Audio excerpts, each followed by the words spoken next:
What are you hoping to accomplish this year in 2021? That's a great question. I feel like 2020, besides the fact that there was a lot of parts that sucked about it, there was so much good that came from it also.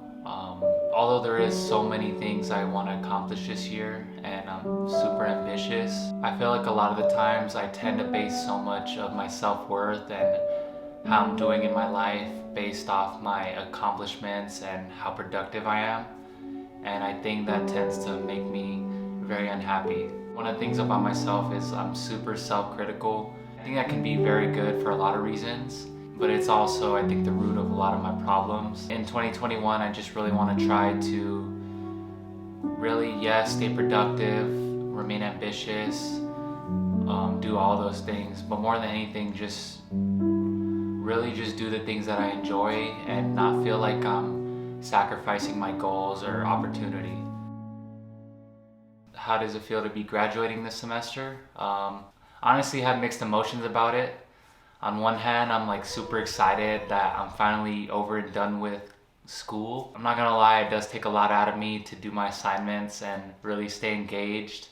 But I think a lot of that has to do with online classes. But on the other hand, I am a little nervous about graduating college, although I do have a good idea of what I want to do.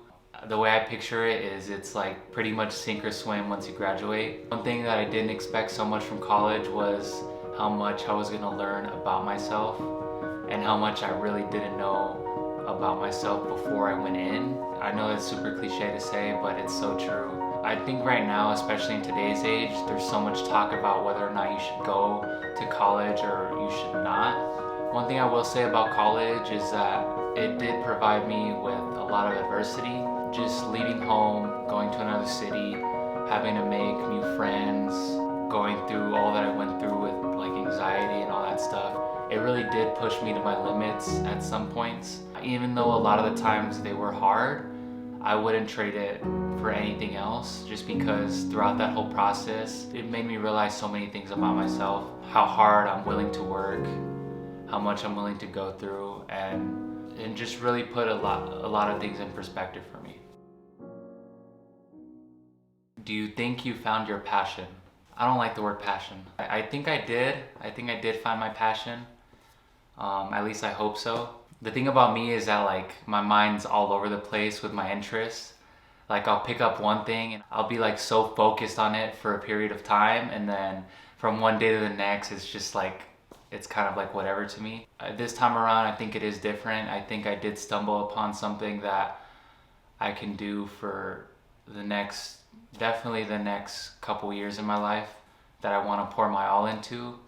And that's filmmaking and just video creating. It's kind of crazy how I got into it, and never did I imagine that this is what I would want to do. We went on a cruise in 2018 for my graduation, and Javi and Joe at that time were like videotaping a lot of it, and I had never seen the footage up until like last summer. And so basically when Javier handed me the footage, I honestly don't even remember what he said, but it was basically along the lines of just make your first project, something like that. He basically gave me like a little crash course on just all the basics, and I started to throw together this cruise video. How I know that this is something I truly love and what I want to do is it's one of the few things that actually like can really bring tears to my eyes.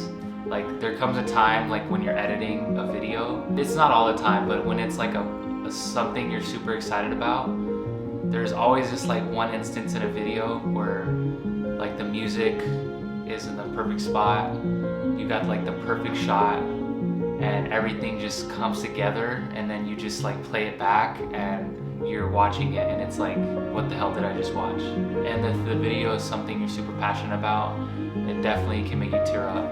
And that's honestly why I keep making videos, is for that one moment.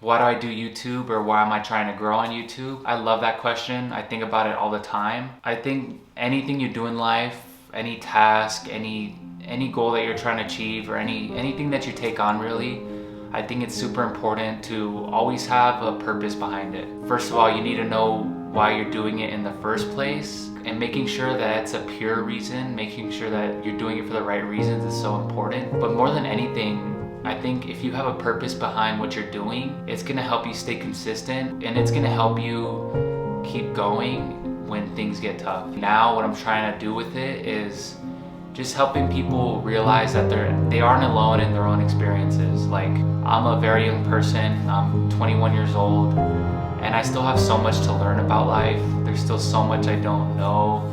There's still so much I want to do, so many places I want to go, and I want to take you guys with me through that. I want to navigate through life with you guys. I think a lot of people who watch my videos go through a lot of the same things, which is why they watch my videos.